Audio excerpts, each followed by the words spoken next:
नमस्कार। आज ईसीआई की जो प्रेस कॉन्फ्रेंस हुई है, जी हाँ, 27 अक्टूबर 2025 में जो हुई है, इसमें फ़ेज़ 2 का जो स्पेशल इंटेंसिव रिवीजन है of electoral rolls in India in 12 states and union territories announce किया गया है। इसमें जो स्टेट्स इंक्लूडेड हैं, उसमें है Chhattisgarh, Andaman Nicobar island, Gujarat, Kerala, Lakshadweep, Madhya Pradesh, Puducherry, Rajasthan, Tamil Nadu, Uttar Pradesh, West Bengal. And सबसे सरप्राइजिंग बात ये है कि इसमें से असम को इन्होंने एक्सक्लूड किया है। असम को इसको बाद में जो असम का है उसका सेपरेट रिवीजन होगा। पता नहीं क्या करने वाले हैं। एंड उन्होंने कहा था फाइनल इलेक्टोरल रोल जो है इन स्टेट्स का है, यूटीज़ का है, वो 7 फरवरी 2026 तक पब्लिश करेंगे। और जो करंट इलेक्टोरल रोल्स है for the state going under phase 2 was set to occur at midnight tonight, that is 27th October. And इन्होंने एसआईआर की जो जिस तरह से स्केड्यूल किया है उसको उसके बारे में भी बताया है कि प्रिंटिंग फेज होगा 28 अक्टूबर से लेके 3 नवंबर तक और हाउस टू हाउस एन्यूमरेशन होगी 4 नवंबर से 4 दिसंबर तक। पब्लिकेशन ऑफ ड्राफ्ट रोल्स होगा 8 दिसंबर को। क्लेम्स एंड ऑब्जेक्शंस जो हैं, जो लोग को कोई ऑब्जेक्शन है या कुछ क्लेम करना चाहते हैं, वो 9 दिसंबर से 8 दिसंबर 2026 तक होगा। नोटिंग एंड हियरिंग होगी 9 दिसंबर से 31 जनवरी 2026। फाइनल रोल जो होगा वो 7 फरवरी 2026 में हो जाएगा। और जो की पॉइंट्स हैं इसके वो हैं जो बीएलओज हैं, that is booth level officers हैं, वो हर घर में जाएंगे स्टेट के। एंड ये जब एक्सरसाइज करेंगे एसआईआर की एटलीस्ट 3 टाइम्स जाएंगे। एंड इन्होंने क्लैरिफाई किया है कि Aadhaar card is not a proof of citizenship, तो उसको और डोमिसाइल का वो प्रूफ नहीं है और आइडेंटिटी प्रूफ की तरह आप यूज कर सकते हैं। और ईसीआई ने कहा है कि लार्ज स्केल रिवीजन जो है is needed because many electoral polls either have migration problem, duplicate हैं, रजिस्ट्रेशन हुई हुई है, कोई मर गया है, मतलब डिसीज्ड हैं voters remaining on the roll, possible है फॉरेन नेशनल्स भी इसमें इंक्लूडेड हो जाते हैं।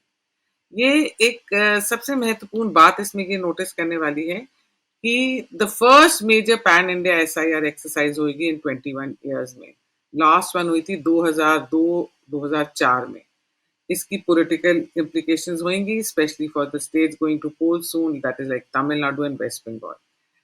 बहुत सारी पार्टीज को ये कंसर्न है कि कहीं ये टारगेटेड ना हो और वोटर्स के राइट्स के ऊपर इन्फ्लुएंस ना हो जाए, अपकमिंग इलेक्शंस पे इसका इन्फ्लुएंस ना हो और वोटर्स जो कई जेन्युइन भी है उनका नाम ना कट जाए। वैसे तो जो प्रॉब्लम है और जो सबको ऑब्जेक्शन है वो ये है कि जो ओरिजिनल या जेन्युइन वोटर्स हैं, अ, उनके नाम तो इनको चाहिए ही नहीं। इन्होंने जो अपने दूसरे वोटर्स रखे हुए हैं इनको वो चाहिए।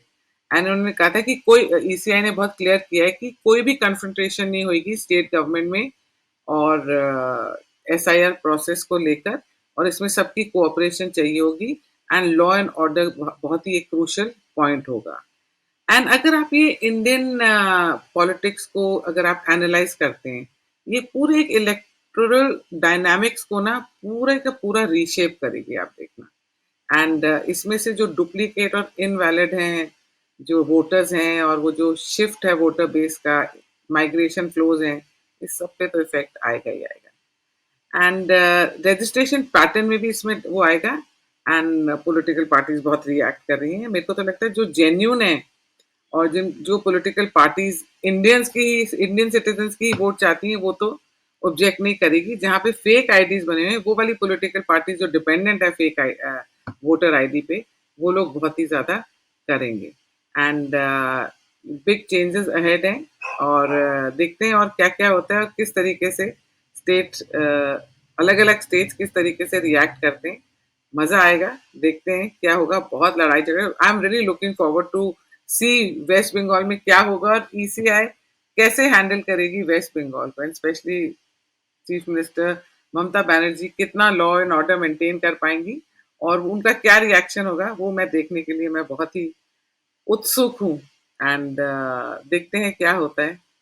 ममता बनर्जी जी तो उन्होंने तो इसको क्रिटिसाइज किया ही किया है और एसआईआर को, और उसको बोला इल टाइम बोला है क्योंकि वो कह रहे हैं अभी फेस्टिवल्स का टाइम है, रिकवरी नहीं हुई है डिज़ास्टर से और आप ये क्या यहाँ पे ये लेके बैठ गए हैं। और इसको कहते हैं एसआईआर जो है, ये हिडन फॉर्म ऑफ सीएए है और एनआरसी है, उनके स्टाइल है ये, कहते हैं। और इससे बहुत वल्नरेबल ग्रुप्स अटैक होंगे। एंड उन्होंने तो वार्न भी किया है कि कोई भी ये as a state she will not tolerate deletion. कोई भी डिलीट हुआ ना वोटर, तो वो बिल्कुल कोई community on the basis of community, religious identity या इनएडिक्वेट डॉक्यूमेंट से फेल हुआ, तो वो तो मानेंगे ही नहीं उस बात को। She is very clear about it. So that's why I'm saying I'm really looking forward to her reaction and what will happen in, क्योंकि 2026 में तो वेस्ट बंगाल के इलेक्शन है, मैं चाहती हूँ कि वो क्या होगा। एंड इससे देखते हैं क्या डायरेक्ट इफेक्ट पड़ता है। और इससे क्लेंजिंग तो होएगी।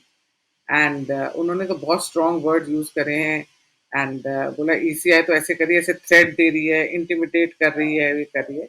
एंड मुझे ऐसे लगता है कि लीगल और कॉन्स्टिट्यूशन राइट्स के बारे में और राइट्स ऑफ फेडरलिज्म का बीच में पॉइंट ला ला के वो इस चीज को का विरोध करेंगी। तो it's going to get in interesting. और मुझे तो बहुत ही मजा आ रहा है। और मैं जैसे कह रही हूँ ना, आई एम रियली वेटिंग कि क्या होगा ईसीआई में, कि एसआईआर केस में। I am very looking forward to it. Thank you.